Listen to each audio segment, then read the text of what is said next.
जर इथं 80-85च्या वयाचं जर कोणी आजोबा असतील तर पूर्वीच्या काळी विहिरीमधून पाणी वर काढण्यासाठी रहाट असायचं. रहाट काय असायचं?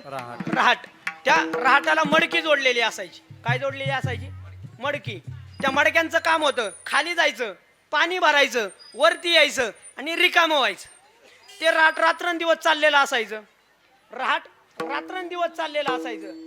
त्या रहाटातून मडक्याची सुट्टी कधी होत होती सांगा बरं? त्या रहाटातून मडक्याची सुट्टी होत होती का? ते मडकं जेव्हा फुटत होतं ना, ते मडकं फुटल्याच्या नंतर त्याची सुट्टी होत होती. तसं हे जे मडकं आहे ना, हे मडकं फुटलं किंबहुना याला मोक्ष मिळाला तरच त्या रहाटातून याची सुटका होते. तुकाराम महाराजांचं प्रमाणे तुका म्हणे माळ गुंतली रहाटी, गाडग्याची सुट्टी फुटली या. त्या गाडग्याची सुट्टी जशी फुटल्यानंतर होते तसं हे मडकं फुटल्यानंतर याला मोक्ष प्राप्त झाल्याच्या नंतर याची सुटका होत असते.